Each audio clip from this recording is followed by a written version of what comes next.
I said this in my last review video. They need their defense to be elite, not very good. They need their defense to be elite. Dear viewer, the defense was not elite. Avs lose to the Tampa Bay Lightning 6-3.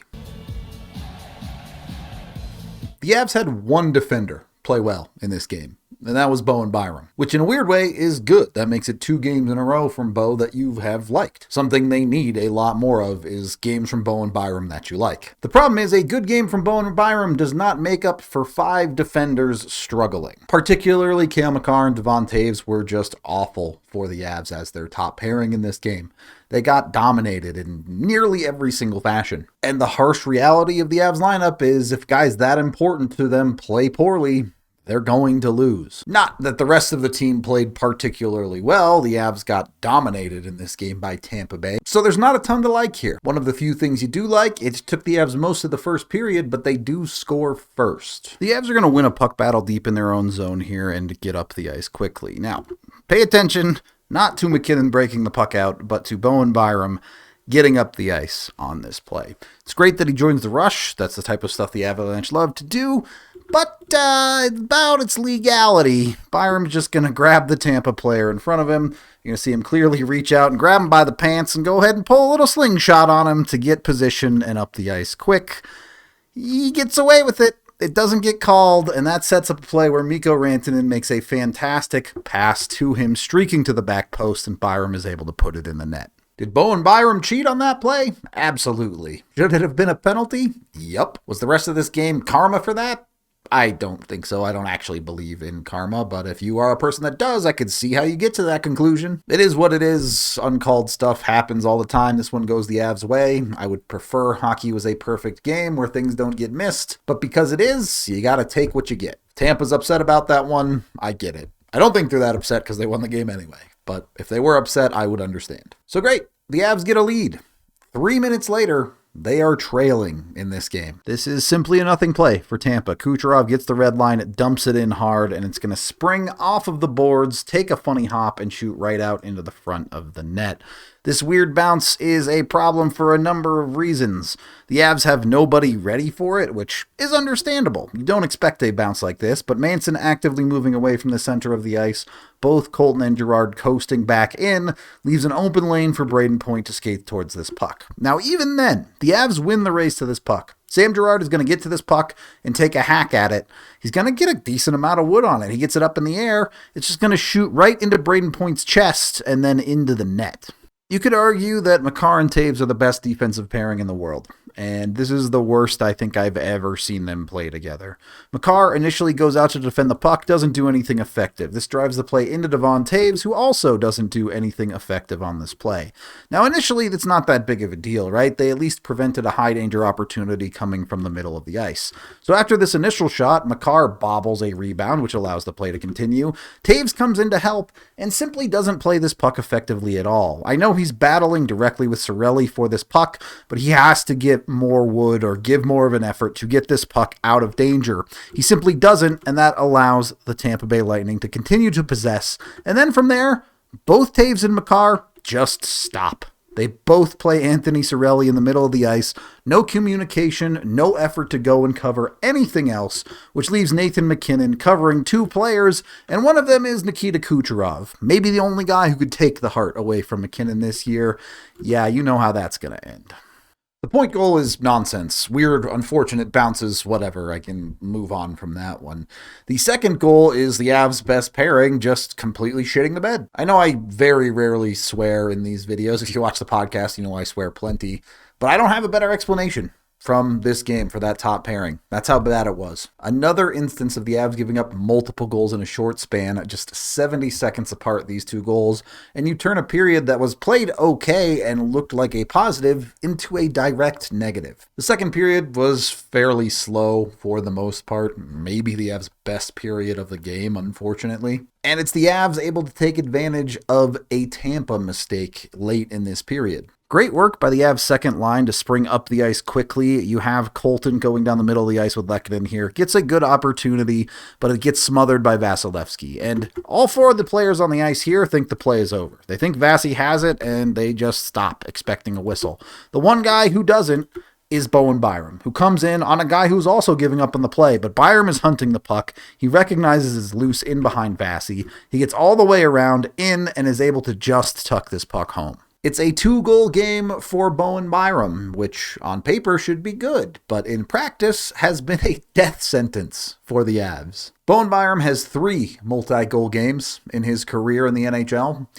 Including this one, the Colorado Avalanche have lost all of those games. So, the Avs are competitive after 2 periods where they haven't played very well. A feather in the Avs cap a lot is they're not an easy team to beat even when they play poorly. And if you're looking for another silver lining, the Avs do win the special teams battle tonight.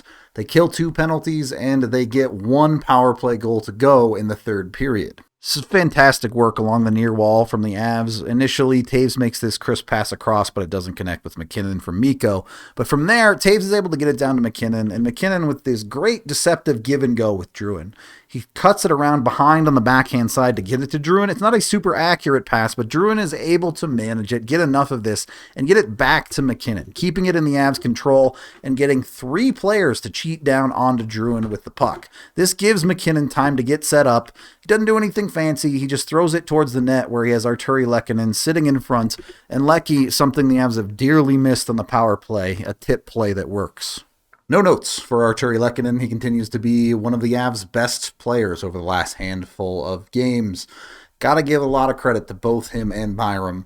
As the Avs around them have struggled quite a bit, they've played well. What should be a huge power play goal that sets the Avs up to win is ultimately not enough, though. 20 seconds after getting that lead, the Avs give it right back. Miles Wood taking this puck back up to the blue line. He gets out high and drops it to Bowen Byram. Now keep in mind, this is Steven Stamkos.